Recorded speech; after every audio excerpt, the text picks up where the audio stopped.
ডিমভরা পাশের সর্ষে পোস্তর সাদা ঝাল। গরম ধোঁয়া ওঠা ভাতে একবার খেলেই বুঝতে পারবে মুখে লেগে থাকার মতো এর স্বাদ।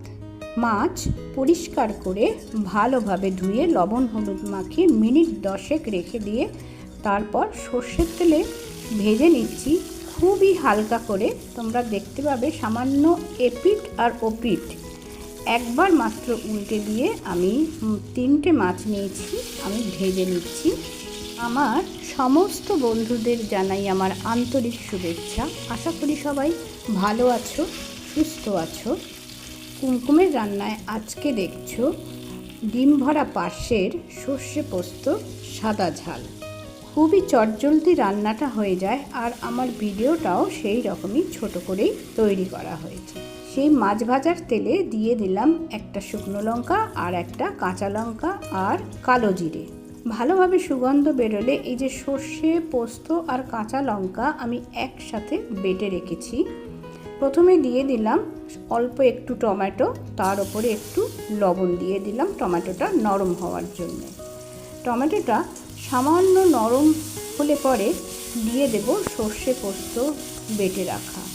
এই রান্নাটায় কিন্তু কোনো হলুদ পড়বে না, হলুদটা দিলে কিন্তু রান্নার গন্ধটা অন্যরকম হয়ে যাবে। আর এরপরেই আমি দিয়ে দিলাম ধনে পাতা দিয়ে ভালোভাবে কিছুক্ষণ সর্ষে পোস্তর কাঁচা গন্ধটা চলে গেলেই ভেজে রাখা মাছগুলো দিয়ে দেব। আর পার্শে মাছ কিন্তু খুবই নরম মাছ, খুব তাড়াতাড়ি হয়ে যায়। এই যে দেখো কি সুন্দর রান্নাটা হয়ে গেল, কত তাড়াতাড়ি। মাছগুলো দিয়েছি আর একবার শুধু মাছগুলো উল্টে দেব। দেখো এতটাই নরম মাছ, একটা মাছের মাথাটা একটু আলগা হয়ে গেল। যাই হোক, একই সাথে আছে, একই জায়গাতেই তো রয়েছে। মশলাগুলো ভালোভাবে মাছের ভিতরে ঢুকলেই কিন্তু একদম মাছটা রেডি হয়ে যাবে। তাহলে একদম রেডি হয়ে গেল। আর এটা একমাত্র ধোঁয়া ওঠা সাদা ভাতের সাথে কিন্তু ফাটাফাটি লাগবে। তাহলে তোমরাও একদিন এরম তৈরি করে নাও। বানানোর সময় ওপর থেকে একটু কাঁচা সর্ষের তেল তোমরা ছড়িয়ে দিতে পারো, আমি কিন্তু সেটা দিইনি।